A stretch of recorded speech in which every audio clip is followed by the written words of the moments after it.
방금 찬송을 하나 더 불렀던 건 비가 오면 저는 굉장히 목소리가 좋아집니다. 그래서 앞에서 이제 찬송을 이렇게 쫙 불러볼 때 너무 좋더라고요. 그래서 순간적인 어제 담임 목사님도 성령의 감동으로 하나님께서 주시는 감동으로 찬양을 더 했는데, 근데 사실 우리가 3주 연작으로 담임 목사님의 신뢰 설교를 들었지 않습니까? 첫 주에는 뿌리가 어디를 향하는가, 시냇가에 안주하지 말고, 하나님이 심겨주신 그 시냇가에 안주하지 말고 내가 뿌리를 뻗으려는 노력을 해야 된다. 뿌리를 가로막고 있는 안반이 있어도, 어떤 나의 방해 세력들이 있어도 다 뚫고 나가야 된다는 말씀. 두 번째 주에는 지푸라기가 아니라, 세상 사람들이 그렇게 지푸라기라도 잡으려는데 우리는 그런 것이 아니라 하나님 잡아야 된다. 세 번째 주에는 잘 믿는 건 무엇인가, 확실한 거 믿는 거 아니라 알지 못해도 또 불확실해도 보이지 않아도 하나님 살아계신 믿고 나와 함께 하신 믿고 사는 것이 신뢰하는 인생이다. 우리가 은혜를 많이 받았습니다. 그 말씀을 듣고 이제 찬양이 이제 나오는데, 이 찬양에 의문이 갑자기 생기기 시작한 거예요. 내 영혼의 극히 깊은 데서 맑은 가락이 울려 나나, 하늘 곡조가 언제나 흘러나와 내 영혼을 고이 싸나. 살다 보면 그런 때 없어요? 내가 알고 있는 이 확실한 진리, 예수 그리스도가 나의 모든 것이 되시고 주님이 십자가 보혈로 나를 완전히 덮으셔서 나를 구원해 내셔서 나는 분명히 능력 있는 삶을 사는 사람인데 어떻게 내 일상은 이렇게 초라하고 힘이 없는가. 그러다가 이 찬양, 늘 원로 목사님께로부터 들었던 찬양, 담임 목사님께로부터 들었던 말씀, 그것들이 기억나는데 그것을 다시 한번 제 스스로에게 던져보게 되더라고요. 나는 주님을 신뢰하는가? 오늘 이 자리에 사실 수요일 비 오는 그 저녁이 제일 어려운 예배라고 하면 두 번째쯤으로 어려운 날은 목요일 비 오는 새벽이 아닌가 합니다. 네, 이날 이 자리를 가득 메우신 여러분들 하나님께서 너무 기뻐하실 줄 믿습니다. 나에게는 믿음이 있습니다. 나는 주님을 믿습니다. 골대녀라는 프로그램이 있는데요, 여자 축구 프로그램입니다. 여자들 각 그룹을 지은 거예요. 여자 모델, 또 여자 배우, 여자 개그맨, 여자 아나운서, 가수 등이 축구팀을 만들어서 왕년에 이제 국가대표들 2002년 그 주역들이 이제 한 팀씩 맡아가지고 그 팀별 경기를 붙이는 겁니다. 근데 축구는 아니고 풋살입니다. 풋살. 약간 좀 작은 경기에서 하는 건데 이게 너무 재미가 있는 거예요. 아시는 분들은 아시겠지만 남자들의 실력은 사실 한계가 있습니다. 이제 몸도 많이 힘들고 그리고 또 기존에 하는 정도 수준이 있기 때문에 거기서 완전히 그 수준을 또 뛰어넘기란 쉽지가 않은데, 여자들은 원래 잘 못하잖아요. 해본 적이 없잖아요. 그래서 거기다가 가르치면 막 성장을 하는데 그게 너무나 재미있는 거죠. 시즌 1이 인기가 있어서 잘 종료를 하고 거기서 잘했던 팀이랑 이제 새로 신생팀을 추가로 해가지고 경기를 붙이는데, 젊은 여자 가수팀하고 원더걸스라는 팀하고 아나운서 팀이 붙었습니다. 아나운서 무서운 걸 보여주겠다 해가지고 아나콘다 해가지고 붙었는데 결과는 참패, 아나운서 팀의 참패입니다. 억울하죠. 막 다 어린 것 같고 그냥 야들야들한, 그냥 다 치면 한 대 치면 다 넘어질 것 같은 그런 원더걸스인데 해보니까 안 되는 거예요. 피지컬도 있고 승부욕도 있는데 정말 악바리 같은 그 근성이 있는데 안 되는 거예요. 지고 또 지니까 서럽고 억울해서 막 우는데, 정말 그렇게 우는데 이게 무슨 드리블이나 슈팅 같은 그런 기술은 그만두고라도 일단 기본기가 없으니까, 체력이 없으니까 아무리 울어도 소용이 없는 거죠. 억울해도 소용이 없는 거죠. 넘을 수가 없어요. 어떻게 하면 이길 수 있을까? 제가 생수 정수기를 설치하려고 집에서 이제 물 먹는 것도 너무 비싸고 그래서 그 정수기를 사다가 설치를 하려고 보니까 싱크대에 구멍을 뚫어야 되는 거예요. 집안일 좀 해보셨죠? 네, 저는 잘 안 해봐서 잘 모르겠어서 검색을 해보니까 홀소라는 게 있더라고요. 홀소. 원형 톱니바퀴입니다. 주문해서 보니까 요 딸랑, 요 원형 톱니바퀴 날카롭게 아래는 생기고 그냥 통형으로 그게 하나가 딸랑 온 거예요. 이걸로 어떻게 구멍을 뚫지? 이걸 어떻게 잡아서 얘를 구멍을 뚫지?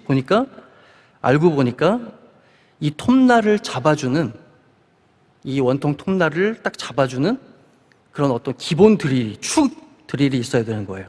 그걸 아바, 이제 영어에서 약간 그런데 아바, 네, 아바, 쉽게 아바라고 부르더라고요. 아바 치면 딱 나옵니다. 그냥 이렇게 들어서는 잘 모르시겠죠? 그죠? 이 집안일을 해보셔서 아는데, 저도 잘 모르겠는데 그걸 하면서 그거를 뚫는데 그 싱크대가 뚫려 나가는 그 쾌감을 그때 처음 느끼면서 집에 불이 날 뻔했습니다. 잘 쓸 줄 모르니까 어떻게 조준을 해야 되는지 하여튼 그걸 해내고 나니까 너무 좋더라고요.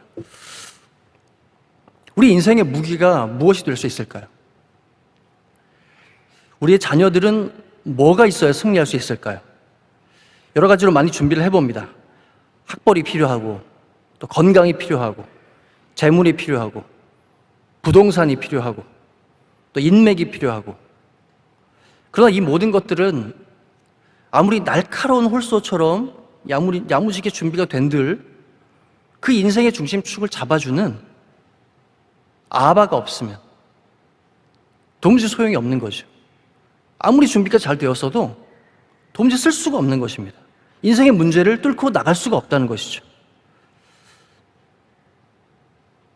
그 인생의 중심축, 우리 아버지가 되신 줄 믿습니다. 내 인생의 중심축입니다. 그러면 그 아바를 이제 어디다 둘 것인가 하는 아주 기초적인 문제들입니다. 아바가 필요하며 그 중심축을 어디에 둘 것인가. 제가 농구는 잘 모르는데 농구 중에 유명한 이제 어떤 용어 중에 하나, 기술 중에 하나가 피벗이라는 게 있더라고요. 이 피벗은 어떤 경제 경영의 용어에도 많이 쓰이는데, 이제 농구로 예를 들면 이제 막 드리블을 하고 또 공을 들고 막 뛸 수가 없잖아요. 그럼 반칙이 돼서. 그래서 어느 순간에 멈추고 또 방향을 바꾸는데 쓰이는 것이 이 피벗이라는 거죠. 피벗. 축으로 한 발을 떼지 않고 딱 잡았을 때 계속 움직일 수는 있는 겁니다. 방향을 바꾸는 거죠.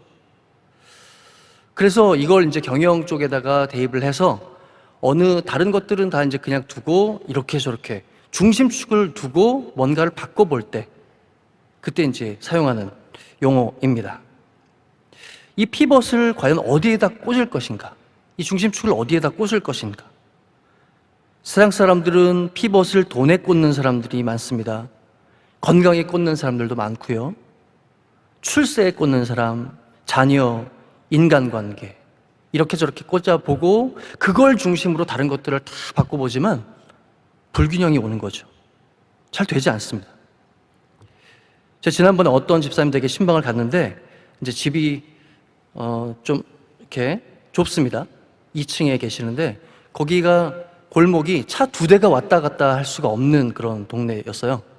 그래서 제 차를 이거 어떻게 되겠나 하면서 조심스럽게 그냥 그 집 아래쪽에다가 벽에다가 완전 바짝 딱 잘 붙여놓는다고 딱 붙여놓고 딱 올라가서 예배를 충만하게 드리고 있는데 정말 저는 아래에서 무슨 일이 일어나는지 잘 몰랐어요. 막 드리고 있는데 거의 마칠 때쯤 되니까 뭔가 막 시끄러운 게 제가 인지가 되더라고요.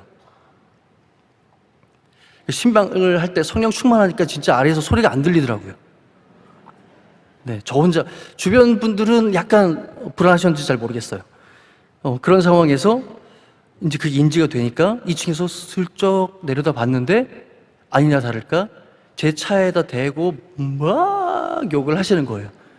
그리고 나서 제가 아래를 이렇게 내려다보고 아이고 죄송합니다 이렇게 던졌더니 그분이 이제 그 화살을 저한테 향하는 거죠. 막 욕을 시작하시니까 너무 놀라운 일이 그 순간 일어났습니다. 제 앞에서 신방을 받으시던 그 집사님이 갑자기 제 옆으로 오시더니 아래를 쳐다보더니 여자 집사님이었거든요. 어따 대고 이 신발 네 거기까지는 안 나왔는데 제가 그래서 입을 틀어 막았죠. 제가 아니다 집사님 제가 잘못한 거니까 제가 내려가서 해결을 하고 오겠다. 걱정 말아라 저를 믿어라. 아니 그래도 목사님 막 분에 차가지고 와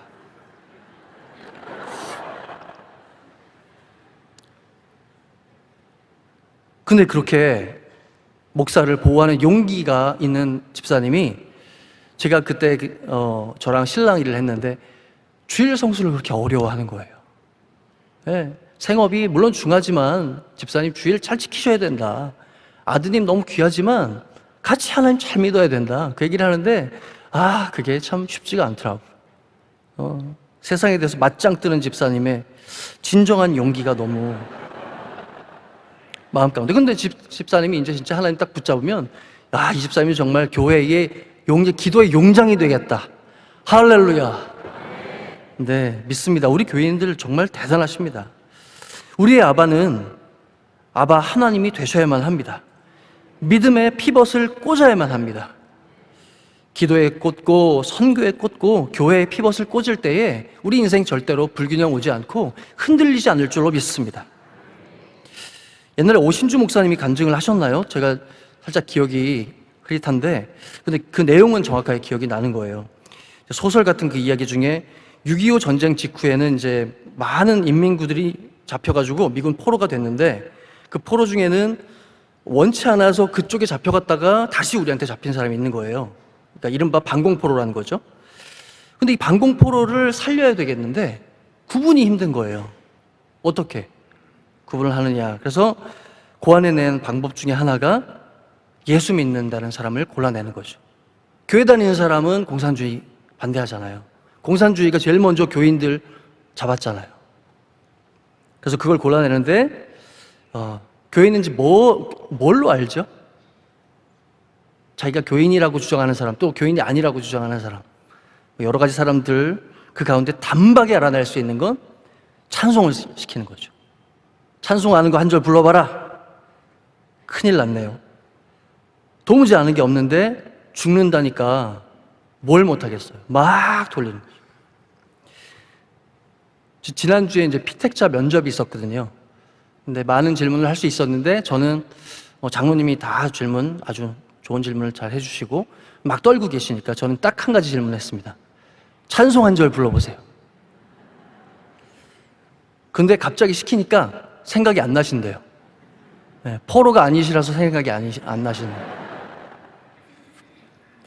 근데 그렇게 이제 죽는다니까 주일학교 때 불렀던 찬송이 막 생각이 나고, 나 같은 죄인 살리신, 또 어려서 들었던 그 찬송 곡조의 가사들 아무렇게나 막 붙여 부르고 통과한 사람도 있고, 또 어떤 사람은 자기가 교회 나간다고 그렇게 핍박했던 아내가 계속 흥얼거렸던 그게 있잖아요, 곡조가. 그걸 또 대충 갖다 부르고 살아난 사람, 그런 증언들이 있었다는 거죠. 막 흥얼거리고 통과해서 잘 살았다는 그런 얘기죠. 정말 살았다는 얘기예요. 그런데 여기서 그 순간도 너무 귀한데 또 문제는 그 다음인 것 같아요. 이 믿음이 생사위기에 나를 그걸 건너게 하는 도구가 되기는 했지만 그리스도인으로서 능력을 가지고 사는 건 또 다른 문제라는 거죠. 우리는 계속 살아야 되잖아요. 이 믿음을 가지고 계속 사지를 건너야 되는데 그게 정말 쉽지가 않다는 거죠.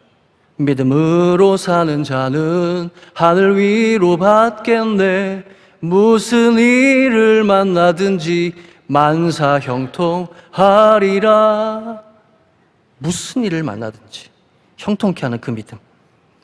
하나님을 내 인생의 중심축으로 만들고 나의 아바로 만드는 일은 믿음으로 사는 것, 믿음 생활의 훈련으로 만들어지는 줄 믿습니다. 믿음이 무엇이냐고 할 때 많은 말로 정의를 할 수 있겠지만 오늘은 특별히 하나님이 보내시는 사랑의 초청, 하나님이 우리를 부르시는 그 사랑의 초청, 사랑은 절대로 억지가 아니니까요. 초청을 하시는 데 대한 우리의 반응입니다. 그것을 그냥 잊어버릴 수도 있고 무시할 수도 있지만 그것을 받아들여서 내 삶의 모양으로 드러낼 수 있습니다. 그건 다음 몇 가지 형태로 드러나는데 첫 번째, 현재성입니다. 믿음의 현재성. 믿었느냐? 왕년에 잘 믿었느냐? 아니죠. 믿을 것이냐? 나중에 잘 믿을 것이냐? 아닙니다. 믿느냐? 오늘 본문에서 주님은 마르다에게 믿느냐고 물으십니다. 어제 잘 믿었다고 오늘 잘 믿는다는 보장이 전혀 없죠. 그래서 우리는 오늘도 겸손하게 새벽을 깨우는 줄 믿습니다. 수동성입니다. 우리가 먼저 주님을 찾지 않았습니다. 오늘 처음 찬송했던 기억나시죠? 주 예수 내가 알기 전 날 먼저 사랑했네. 주님이 먼저 내게 다가와 주셨죠. 주님이 나를 먼저 찾아오셨습니다. 믿음장이라고 하는 히브리서 11장에 나오는 인물들을 쭉 보면 아브라함, 사라, 요셉, 모세, 라합, 그분들에게 하나님은 찾아오셨고 인물들은 그냥 그걸 받아들였어요. 순종해서 그냥 따라간 거예요. 라합에게 기회가 왔을 때 놓치지 않은 거죠. 소문을 듣고 막 뛰어나가서 어디 계십니까? 날 좀 살려주세요. 그런 식으로 찾아 나선 것이 아니라 왔을 때 놓치지 않은 거죠. 내가 잘 믿겠다고 덤벼서 잘 믿을 수가 없습니다. 은혜의 기회를 주실 때에 놓치지 않는 여러분 되시기를 축복합니다. 신명기 6장 쇠마에 보면 반복성을 또 이야기하고 있습니다. 하나님을 사랑하라라고 말씀하시면서 액션 플랜을 주시는데 뭐가 하나님을 사랑하는 거냐? 첫 번째 말씀을 마음에 새기는 겁니다. 그걸 히브리 원어로는 심레브라고 하는데 마음에 두는 거죠. 이걸 영어로 번역을 하면 learn by heart입니다. 직역을 하면 마음으로. 아니 머리로 기억하는 것 같은데 어떻게 그게 마음에 새기는 게 될까? 근데 그 의미를 따져보면 원어적인 의미를 따져보면 정확한 거죠. 마음에 새기라는 말은 다름이 아닌 외우라는 말씀입니다. 두 번째, 말씀을 자녀에게 가르치는 겁니다. 세 번째, 말씀을 손목에 메고 미간에 메고 진문에 붙이는 그런 구체적인 외형적인 행동을 얘기하는 거죠. 주님을 사랑하는 건 말씀을 사랑하는 것인 줄 믿습니다. 요한복음 14장에 사람이 나를 사랑하면 내 말을 지키리라. 요번에 60년 된 국제 피아노 콩쿠르에 우승한 그 임윤찬 군 많이 들으셨죠? 18살 먹었거든요. 근데 하는 그 수상 소감 얘기가, 인터뷰 얘기가 저는 모든 걸 버리고 그냥 산에 들어가서 피아노만 치고 싶은 사람이다. 하루 12시간 연습을 했다고 하는 거예요. 피아노를 사랑하는 사람의 삶인 거죠. 말씀을 맺겠습니다. 우리가 알아야 되는 것, 오늘 본문에 마르다가 자꾸 주님 내가 압니다. 내가 압니다.